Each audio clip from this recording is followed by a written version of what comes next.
Bismillahirrahmanirrahim. Assalamualaikum warahmatullahi wabarakatuh.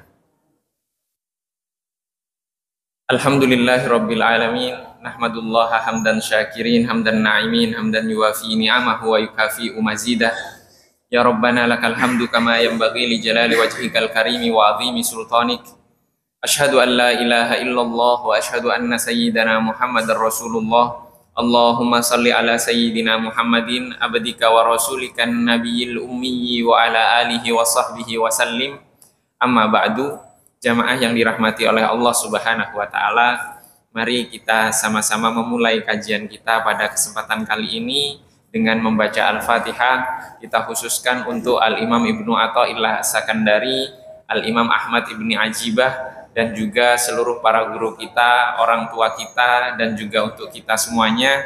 Semoga Allah Subhanahu wa taala menganugerahkan kepada kita pemahaman yang benar, yang lurus, menganugerahkan kepada kita kemampuan untuk mengamalkan ilmu yang telah kita pelajari dan akan kita pelajari.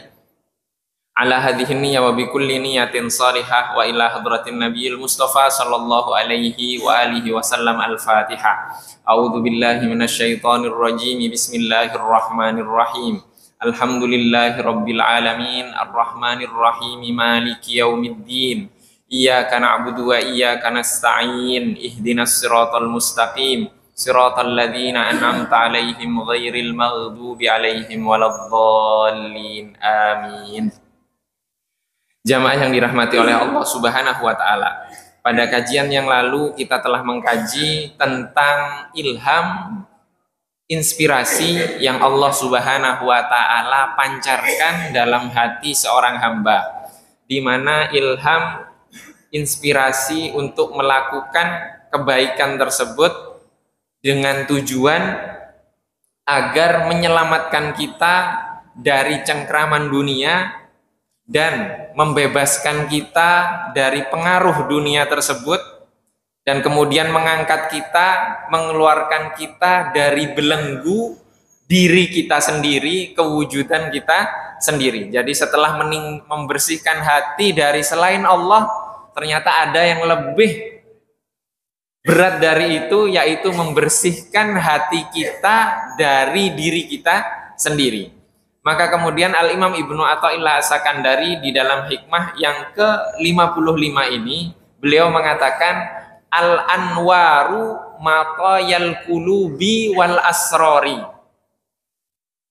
Artinya al-anwar itu bentuk plural jamak dari kata nur yang artinya cahaya. Cahaya-cahaya itu maksudnya adalah ilham yang tadi sebelum ini kita kaji. Ilham yang Allah pancarkan dalam hati seorang hamba, yang kita contohkan sebelum ini dengan Sayyidina Umar mendengar bacaan Al-Quran, kemudian langsung berubah dari benci kepada Rasulullah menjadi cinta kepada Rasulullah, benci kepada Islam menjadi cinta kepada Islam. Dan itu langsung berubahnya. Itu namanya ilham dari Allah Subhanahu wa taala. Maka ilham-ilham tersebut itu disebut di dalam bahasa tasawuf dengan istilah anwar, yaitu cahaya-cahaya. Maksudnya adalah cahaya ilham. Al-anwaru matayal qulubi wal asrar. Mataya, cahaya-cahaya tersebut adalah mataya. Mataya artinya matiyatun. Matiyatun itu artinya an-naqah al-muhayya'ah lirukubi. An-naqah itu artinya onta. Onta-onta yang siap untuk ditunggangi. Maksudnya apa? Cahaya-cahaya tadi adalah kendaraan bagi hati-hati, bagi banyak hati manusia. Wal asrar, asrar itu artinya sir. Sir itu artinya rahasia. Rahasia maksudnya rahasia apa? Rahasia Allah. Nanti kita akan jelaskan. Maka cahaya-cahaya tersebut, ilham-ilham tersebut adalah kendaraan bagi hati. Beberapa tadi malam, 4 jamaah kita berangkat umroh. Maka setiap kali kami menyampaikan bimbingan manasik umroh atau manasik haji, kami selalu memberikan PR kepada jamaah haji dan jamaah umroh itu satu. Ketika di Makkah dan di Madinah di sana, sekembali dari sana, sudah ketemu belum dengan pemilik rumahnya? Kan rumah Allah. Kita sekarang di rumah Allah. Kita sholat sudah bertemu dengan Allah atau belum? Bagaimana bertemu dengan Allah? Berjalan menuju Allah itu arahnya kemana? Ke baratkah? Ke timurkah? Ke utarakah? Ke selatankah? Atau ke atas? Seperti Isra Mi'raj. Langit pertama, kedua, terus Sidratul Muntaha begitu. Jadi ke atas, kita ngadepnya ke atas terus. Atas itu yang mana? Allah itu di mana? Maka kalau ingin bertemu dengan Allah, Allah itu tidak diliputi oleh waktu dan tidak diliputi oleh tempat.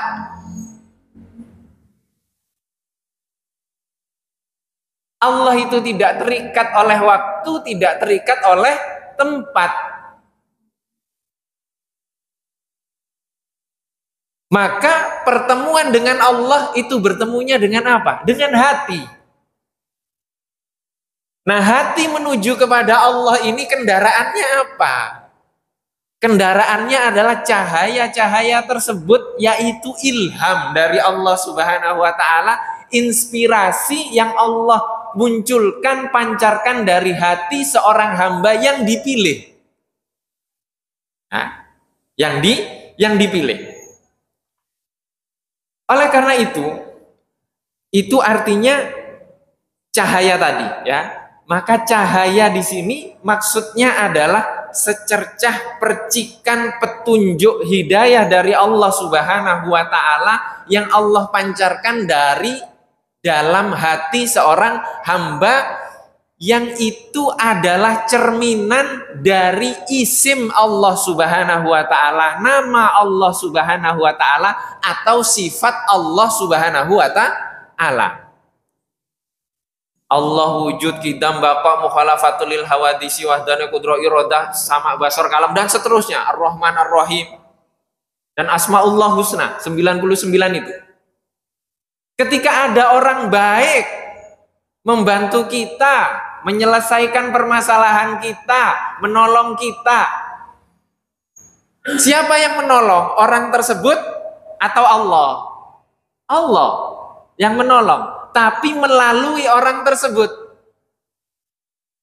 Maka sifat Rahman Allah, sifat Rahim Allah itu terpancar dalam cerminan hati hamba tersebut sehingga menolong sesama saudaranya.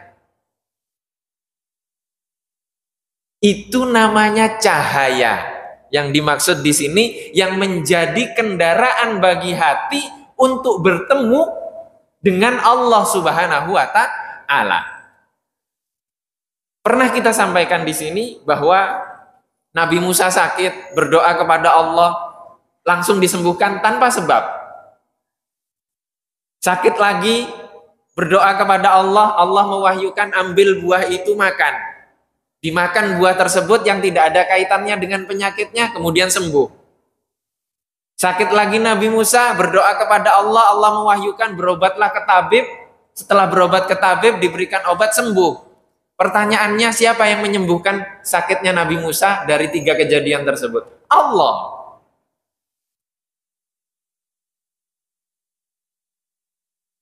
Rasulullah Shallallahu Alaihi Wasallam, wahyu pertama, Iqra bismi rabbikal ladzi khalaq. Bacalah dengan nama Tuhanmu yang menciptakan. Jawaban Nabi Muhammad apa? Ma'ana biqari'in. Aku tidak bisa membaca. Ini yang kita anggap membaca itu membaca ABCD catatan seperti ini. Bukan.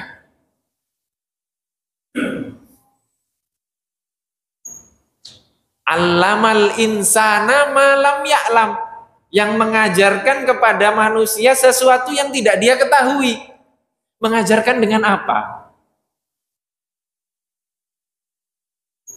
dengan buku, dengan video, dengan segalanya. Maka di sini hati ini butuh kendaraan untuk sampai kepada Allah, dan kendaraan itu namanya nur, namanya cahaya, dan cahaya itu ilham yang sebelum ini kita kaji. Itu adalah kendaraan bagi hati. Nah, di dalam bahasa Indonesia ada hati, ada kalbu. Nah, kalau di dalam bahasa Arab ini sebenarnya hati, kalbu, akal itu semuanya adalah nama untuk satu yang Allah ciptakan untuk manusia ini, dan itu khusus. Apa namanya? Ruh. Nah, ruh. Ruh ini ketika ruh seorang hamba, kita asalnya dari tidak ada, ya. Jadi ketiadaan. Kalau tidak ada itu namanya gelap. Maka disebut di sini zolamah. Zolamah itu artinya kegelapan. Seluruh manusia asalnya tidak ada. Yang menjadikan ada siapa? Allah Subhanahu wa ta'ala. Ketika diciptakan oleh Allah, Allah menitipkan dalam diri manusia itu namanya ruh. Ruh ini ketika bergelimang dengan kemaksiatan, bergelimang dengan dosa, bergelimang dengan syahwat, maka ruh itu disebut dengan nafsu. Ya, disebut dengan nafsu.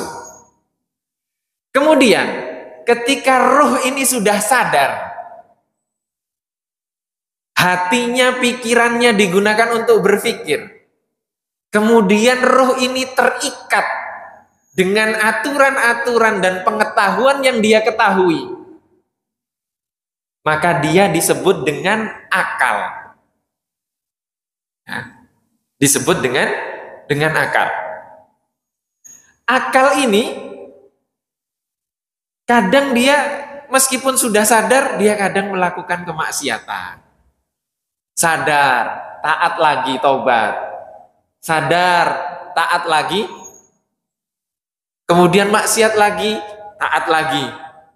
Itu namanya berbolak-balik. Berbolak-balik itu namanya qalbun dalam bahasa Arab. Terbolak-balik dia, dibolak-balik oleh Allah. Taat, maksiat, taat, taubat. Maksiat, taubat. Itu namanya qalbun atau namanya kalbu dalam bahasa Indonesia. Setelah itu, ruh ini ketika dia sudah tenang dan kemudian dia sudah lelah dengan kehidupan dunia ini, dan dia sekarang sudah mulai tidak terikat oleh dunia ini, maka itu disebut dengan ruh, karena dia sudah bersih.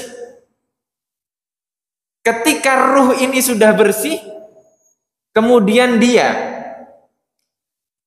kembali suci dan tidak terikat dengan dunia materi ini, maka itu disebut dengan sir, yang kita sebut tadi dengan asror. Sir itu artinya rahasia. Kenapa dikatakan dengan rahasia, disebut dengan istilah rahasia atau sir? Karena Allah Subhanahu wa ta'ala berfirman di dalam Al-Quran, "Qulir ruhu min amri rabbi." Katakanlah wahai Rasulullah bahwa ruh itu perkara Allah Subhanahu wa ta'ala. Wa ma utitum minal ilmi illa qalila. Tidak diberikan kepada kalian pengetahuan tentang ruh tersebut kecuali sedikit. Maka sir ini rahasianya Allah. Maka kalau orang sudah sampai ke sir ini tidak bisa dijelaskan. Tidak bisa dijelaskan. Nah, ini yang disebut cahaya-cahaya tadi, ilham-ilham tersebut adalah kendaraan bagi apa? Bagi hati manusia dan bagi sir manusia.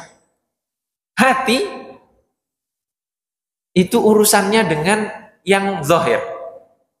Ya, urusannya dengan yang zahir, dengan syariat. Maka ketika mendapatkan ilham, sadar dia taat kepada syariat, itu disebut dengan suluk. Suluk itu artinya tarbiyah, pendidikan dari Allah Subhanahu wa taala yang bersifat zahir. Ya. Kalau sir, kendaraan bagi sir seorang manusia, ini artinya Allah sudah langsung ditarik oleh Allah pindah. Maka banyak orang yang kalau sudah ditarik oleh Allah gak bisa difahami omongannya, sulit. Nah, yang langsung ditarik oleh Allah ini gak boleh diikuti. Kebanyakan aneh-aneh. Maka harus dibarengi dengan suluk, dengan syariat tadi. Jadi syariat imbang dengan ditarik oleh Allah tadi sehingga dia sadar. Maka kita tidak menemukan nabi yang aneh-aneh. Nabi semuanya normal. Nabi yang agak berbeda, Nabi Khidir. Pertanyaannya, kita diperintahkan untuk mengikuti Nabi Khidir atau Nabi Muhammad? Orang Indonesia banyak yang nyari Nabi Khidir. Ikuti Nabi Muhammad. Kalau sudah ikut Nabi Muhammad, nanti sudah pasti ikut Nabi Khidir. Nabi Khidir itu ikut Nabi Muhammad. Maka ini harus imbang. Ya. Maka ini kendaraan. Ya. Ilham yang kita kaji sebelum ini adalah kendaraan bagi hati manusia. Jamaah yang dirahmati oleh Allah Subhanahu wa ta'ala. Kemudian jadi menuju kepada Allah Subhanahu wa ta'ala itu tidak terikat oleh waktu, tidak terikat oleh tempat. Tidak terikat oleh waktu, tidak terikat oleh tempat. Karena Allah itu tidak bertempat dan tidak terikat oleh waktu. Maka kita menuju kepada Allah dengan apa? Dengan hati. Dengan hati. Maka sebelum ini dalam Sahih Muslim, Rasulullah Shallallahu Alaihi Wasallam dikisahkan beliau makan bersama dengan para sahabat. Yang menceritakan ini Sayyidina Maslamah bin Malik Al-Ansari radhiyallahu ta'ala. Rasulullah makan bersama para sahabat, kemudian melihat seorang sahabat makan dengan tangan kiri. Ditegur oleh Rasulullah, kul biyaminik, makan dengan tangan kananmu. Dijawab oleh sahabat tersebut, la astati, aku tidak bisa. Kata sahabat tersebut. Rasulullah mengatakan, la, tidak, istata'ta, kamu bisa. Di akhir hadis Rasulullah menyampaikan, ma mana'ahu illa al-kibru. Tidak ada yang membuatnya tidak bisa makan dengan tangan kanan kecuali al-kibru, ketakaburan yang ada di hatinya. Jadi di sini pertanyaannya, makan dengan tangan kanan, dia nggak mau.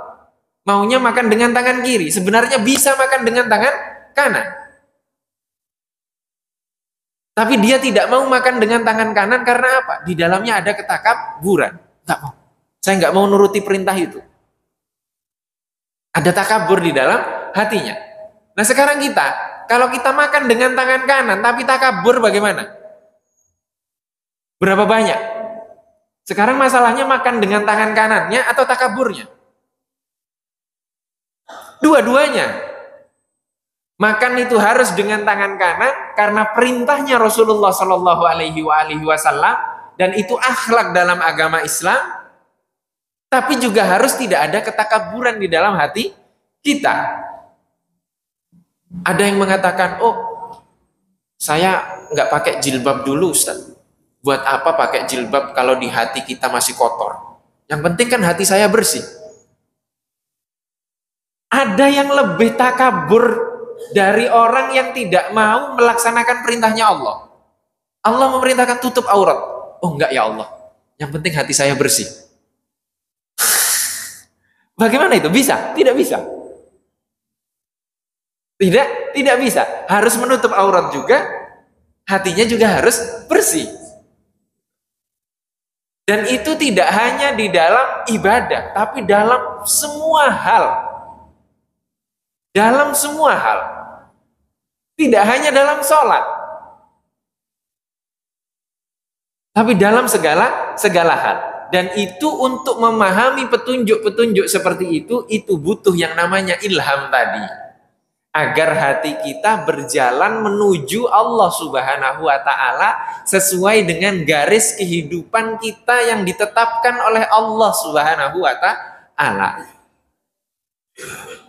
Jamaah yang dirahmati oleh Allah Subhanahu wa Ta'ala. Kemudian Al-Imam Ibnu Athaillah Sakandari melanjutkan. Di sini an-nuru jundul qalbi. Cahaya tersebut adalah tentara hati. Kama anna dzulmata jundun nafsi. Sebagaimana kegelapan adalah tentara hawa nafsu.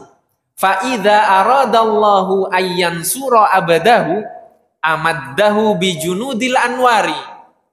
Jika Allah Subhanahu wa Ta'ala menghendaki untuk menolong seorang hambanya, maka Allah Subhanahu wa Ta'ala akan menolongnya dengan tentara-tentara cahaya tersebut. Wa qata'a anhu madadadz zulami wal aghyari, dan Allah Subhanahu wa Ta'ala memutusnya dari tentara-tentara kegelapan dan keduniawian. Jadi Allah Subhanahu wa Ta'ala ketika menginginkan dari seorang hamba ini untuk menjadi hamba yang taat, dipilih oleh Allah, maka Allah akan melahirkan di dalam hatinya, memancarkan di dalam hatinya ilham terus yang akan mengangkat dirinya ke derajat-derajat yang lebih tinggi. Dari hati tadi kan ruh tadi ada tingkatannya. Tingkatan yang pertama nafsu, setelah nafsu dia menjadi akal. Setelah akal, dia akan menjadi kolbun yang berbolak-balik hatinya. Dari kolbun tersebut baru menjadi ruh. Dari ruh baru menjadi sir. Nah, menjadi sir tadi, rahasia. Nah, itu prosesnya butuh ilham dari Allah Subhanahu wa Ta'ala. Kemudian, di sini dijelaskan oleh Al-Imam Az-Zarruq radhiyallahu ta'ala anhu, pertolongan Allah dengan memancarkan, memercikkan percikan-percikan cahaya dalam seorang hamba, itu ada beberapa proses. Proses yang pertama adalah yakinun la yukhalituhu syak. Keyakinan seorang hamba yang tanpa sedikit pun keraguan. Nah, tanpa sedikit pun keraguan. Kepada siapa? Kepada Allah Subhanahu wa Ta'ala. Kepada Allah Subhanahu wa Ta'ala. Sekarang banyak berseliweran di media sosial, itu ada yang menuliskan apa?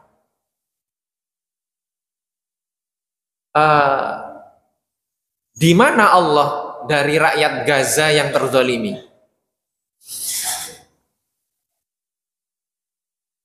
Kok sepertinya Allah tidak ada? Terus ada juga yang mengatakan umat Islam ini terpuruk seperti sekarang karena mereka yang dipelajari adalah fikih-fikih yang ditulis pada abad pertengahan yang lalu.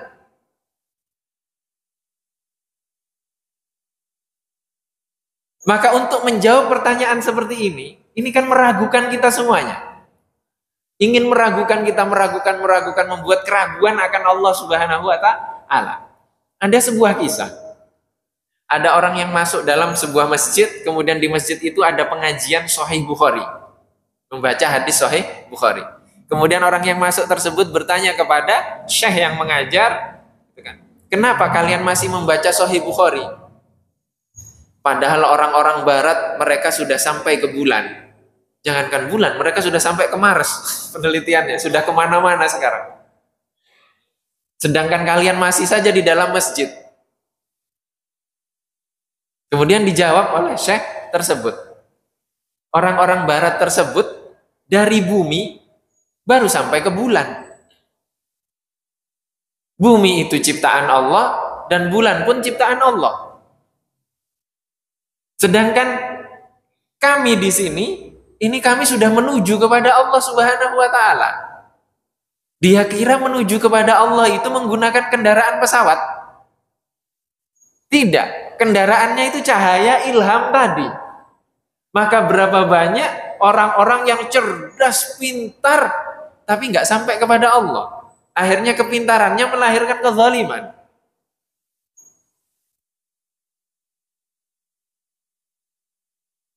Jadi ini menuju kepada Allah Subhanahu wa taala dengan hati. Maka berapa banyak ilmuwan yang mereka memiliki keyakinan. Ini buku penjelasan milik Syekh Yusri, Profesor Dr. Yusri Rusdi Sayyid Jaber. Beliau profesornya ini profesor bedah. Dokter, tapi ngajar Sahih Bukhari, ngajar fikih Syafi'i. Punya playgroup yang anak-anak kecil diajar untuk menghafal Al-Quran. Kalau pagi dinas, malam ngajar, sore ngajar selesai dinas. Hatam Al-Quran 7-10 hari sekali di dalam sholat. Ini profesor bedah. Bahkan beliau menceritakan tidak sekali dua kali, banyak ketika praktek sedang mengoperasi, praktek bedah, itu dokter-dokter spesialis yang non-muslim. Itu kadang ngundang beliau. Tolong datang ke proses bedah nanti malam. Ditanya, kenapa kok minta saya? Katanya apa? Ketika mulutmu itu bersolawat, Syekh, semua proses itu sepertinya berjalan lancar. Itu selama saya praktek bedah bersamamu, kata dokter-dokter spesialis yang lain. Itu non-muslim. Karena beliau kalau bedah itu kadang baca Al-Quran, baca sholawat, baca ini sambil bedah. Dan itu lancar. Maka di sini itu artinya apa? Mau yang sifatnya duniawi, kalau bersama Allah, dengan Allah, dan karena Allah Subhanahu wa taala dia melakukannya, maka hasilnya itu Allah Subhanahu wa taala yang menentukan dan mustahil mengecewakan.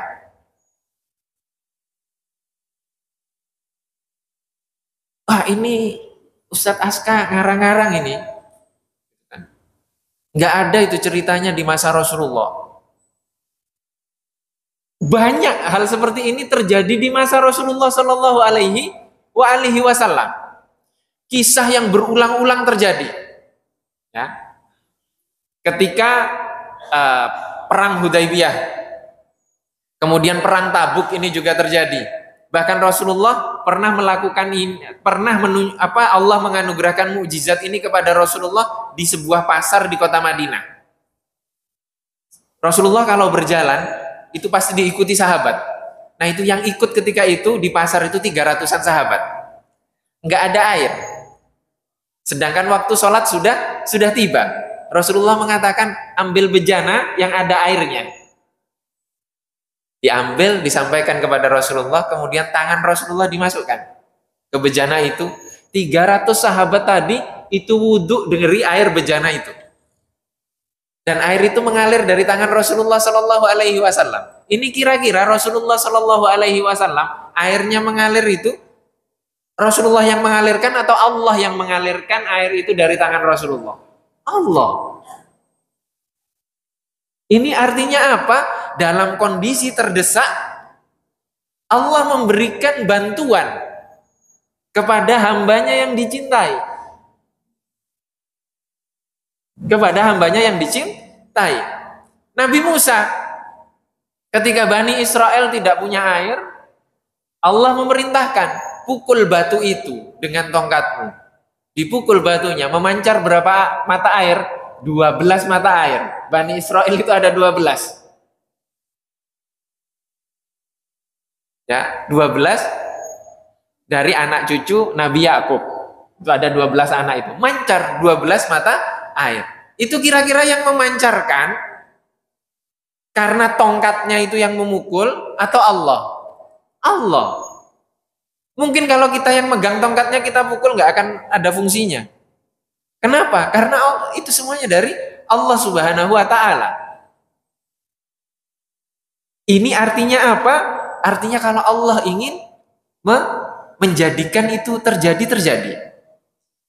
Contoh lagi, ketika perang Badar, Rasulullah Shallallahu Alaihi Wasallam mengambil debu pasir segenggam. Rasulullah mengatakan syahatil wujuh, kemudian dilempar batu itu, pasir itu. Di dalam buku, di dalam hadis, di dalam sejarah, buku sejarah Nabi dijelaskan bahwa setiap pasukan Quraisy yang ada, yang jumlahnya ribuan ketika itu, matanya semuanya kemasukan debu yang dilempar Rasulullah. Ayo kita coba sekarang hadap-hadapan sama Israel, kita ambil pasir syahatil wujuh gitu, anginnya ke wajah kita, kiranya masuknya kemana? Ke mata kita. Karena apa? Karena kita ngelemparnya dengan kemampuan sendiri, bukan dengan kemampuan Allah, bersama diri sendiri, bukan bersama Allah, dan karena diri sendiri, bukan karena Allah. Kalau Rasulullah bersama Allah, dengan Allah, dan karena Allah, maka hasilnya pun Allah yang menentukan. Maka di dalam Al-Quran dikatakan Allah Subhanahu wa ta'ala berfirman, wa ma ramaita idh ramaita walakinnallaha rama.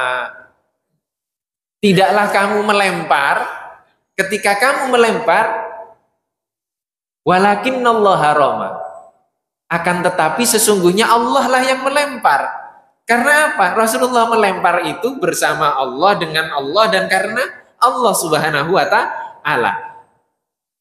Nah, hal-hal seperti ini itu bisa difahami ketika hati-hati manusia tersebut mendapatkan cahaya, petunjuk, hidayah, ilham dari Allah Subhanahu wa ta'ala.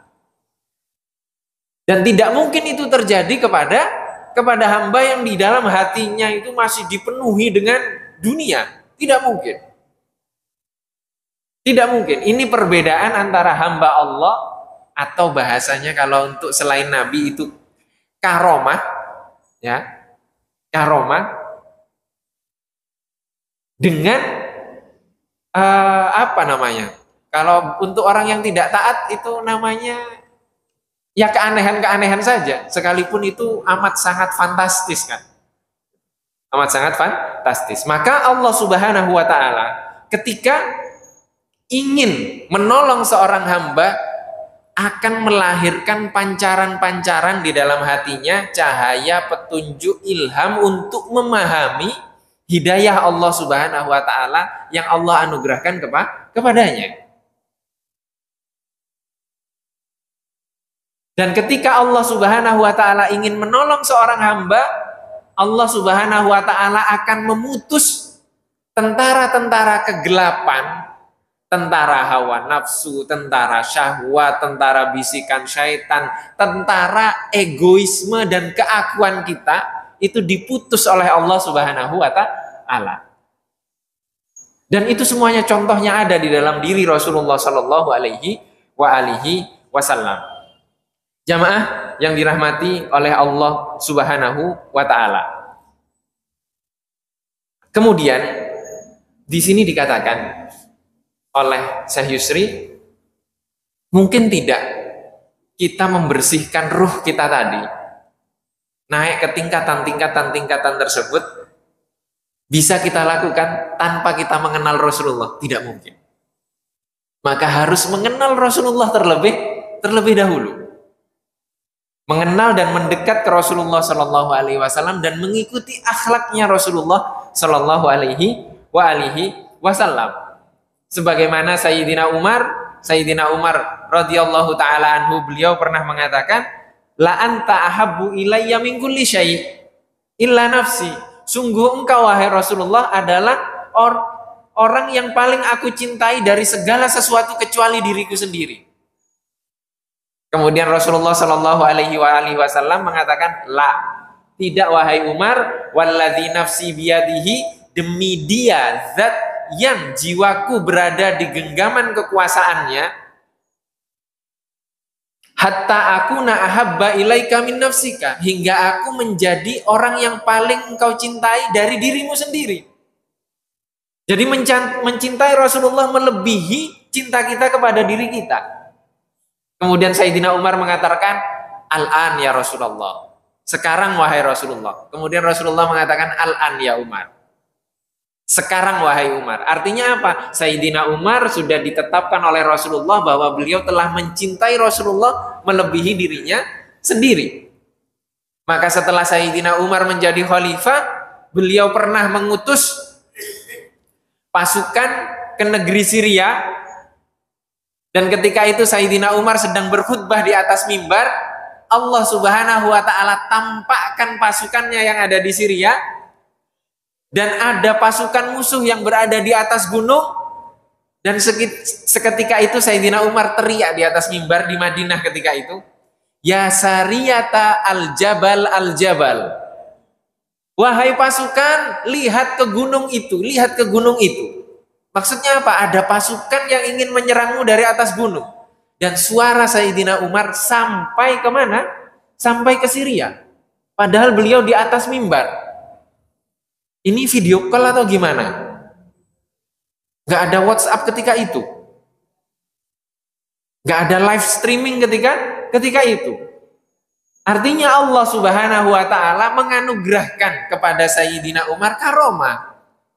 Sebagaimana apa? Sebagaimana Rasulullah sepulang dari Isra Mi'raj ditanya oleh kafir Quraisy, coba kalau kamu benar ke Masjidil Aqsa tadi malam, sebutkan ciri-ciri Masjidil Aqsa.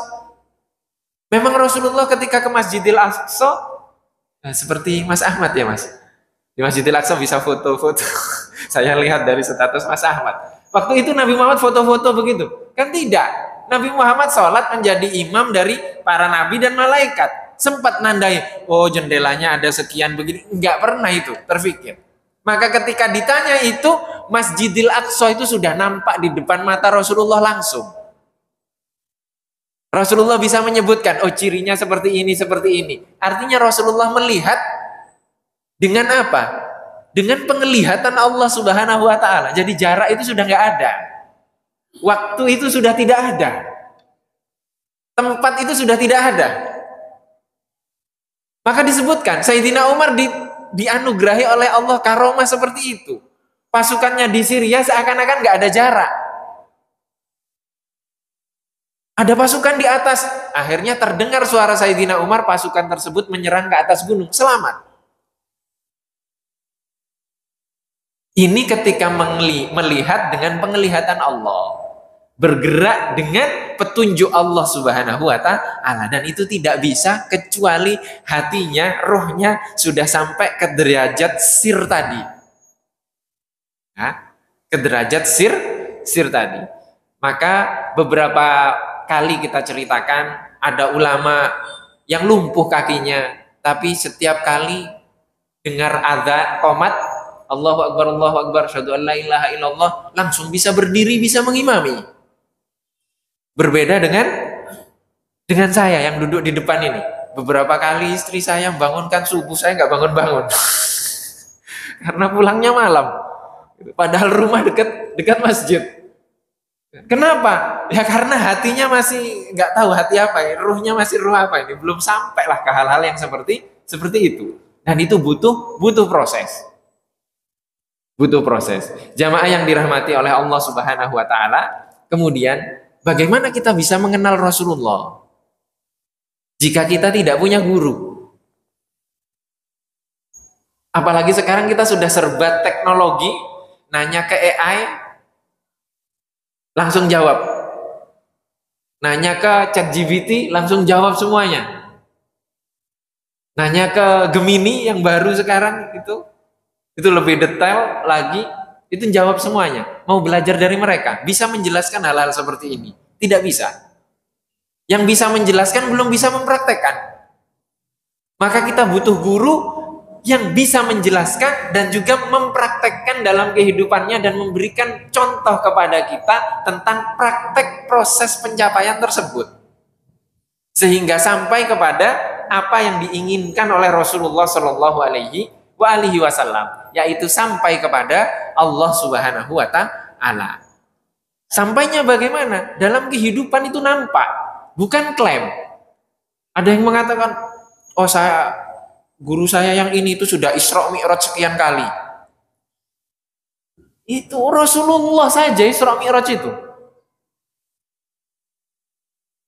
Ada orang berani ngomong saya Isra Mi'raj. Kalau kayak gitu nggak usah diikuti. Hanya Rasulullah itu. Hanya Rasulullah Shallallahu Alaihi Wasallam yang dianugerahi oleh Allah dari langit ketujuh yang itu masih dunia, kemudian masuk ke Sidratul Muntaha. Sidratul Muntaha itu akhirat. Sidratul Muntaha itu akhirat. Jadi hanya Rasulullah Shallallahu Alaihi Wasallam yang dianugerahi itu oleh Allah Subhanahu Wa Taala. Hatinya Rasulullah, ruhnya Rasulullah. Apa Rasulullah melalui proses tadi? Tidak. Rasulullah itu sudah bersih dari awal. Ruhnya tidak pernah bolak-balik gitu, nggak pernah. Bahkan makom sir tertinggi itu ya Rasulullah Shallallahu Alaihi Wasallam tidak pernah turun dan selalu naik. Selalu naik. Terus naik. Tidak pernah turun. Itu Rasulullah Shallallahu Alaihi Wasallam. Wallahu wa rasuluhu a'lam. Semoga Allah Subhanahu wa taala semakin mendekatkan kita kepada Rasulullah Shallallahu Alaihi Wasallam dan dianugerahi kemampuan untuk mendekat dan mengikuti Rasulullah Shallallahu Alaihi Wasallam lahir dan batin. Allahumma amin. Masih ada waktu kurang lebih 5 menit sebelum adzan. Jika mungkin ada yang ditanyakan atau ingin didiskusikan, dipersilahkan.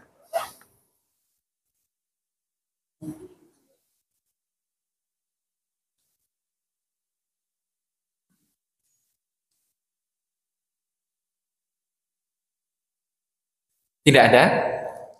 Jika tidak ada, para ulama itu banyak yang mempunyai zikir-zikir dan doa-doa.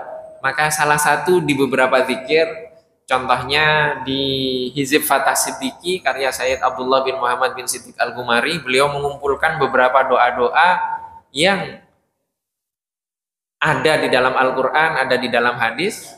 Salah satu doanya adalah Allahumma ja'al fi qalbi nuro. Ya Allah, jadikanlah di dalam hatiku ini cahaya. Lahirkanlah cahaya. Maka cahaya itu maksudnya ilham yang kita kaji di sini. Dan ini dalam hadis sahih, diriwayatkan Imam Bukhari, Imam Muslim. Allahumma ja'al fi qalbi nuro. Ya Allah, jadikanlah di dalam hatiku ada cahaya. Waj'al fi lisani nuro. Dan jadikanlah di dalam lisanku ini cahaya. Maksudnya ilham. Ilham dari Allah Subhanahu wa taala. Waj'al fi sam'i nuro, dan jadikanlah di pendengaranku ini cahaya. Waj'al fi basari nuro. Ya Allah, jadikanlah di dalam mataku ini cahaya. Cahaya maksudnya ilham. Waj'al khalfi nuro, dan jadikan di belakangku cahaya. Jadikan di depanku cahaya, jadikan di atasku cahaya, jadikan di bawahku cahaya. Jadi maksudnya dikelilingi oleh cahaya Allah Subhanahu wa taala. Ya. Maksudnya petunjuk, maksudnya ilham. Dan semoga Allah Subhanahu wa taala mengelilingi kita semua dengan cahaya-cahaya ilham tersebut dan memberikan petunjuk kepada kita dalam garis-garis kehidupan kita yang telah ditetapkan oleh Allah Subhanahu wa taala, dan semoga Allah Subhanahu wa taala menakdirkan kita semua untuk meninggal dalam keadaan keimanan kita yang paling tinggi dan yang paling sempurna. Allahumma amin ala hadhihi niyya wa bi kulli niyatin shaliha wa ila hadratin nabiyil mustafa sallallahu alaihi wa alihi wasallam. Al-Fatihah. A'udzu billahi minasyaitonir rajim. Bismillahirrahmanirrahim. Alhamdulillahirabbil alamin. Arrahmanir rahim. Maliki yaumiddin. Iyyaka na'budu wa iyyaka nasta'in. Ihdinas siratal mustaqim. Siratal ladzina an'amta 'alaihim ghairil maghdubi 'alaihim waladdallin. Amin. Mohon maaf apabila ada kekurangan. Mari kita sama-sama tutup dengan membaca doa kafaratul majelis. Subhanakallahumma wa bihamdika asyhadu an la ilaha illa anta astaghfiruka wa atubu ilaik. Wabillahi taufiq wal hidayah wa ridhal inayah. Wassalamualaikum warahmatullahi wabarakatuh.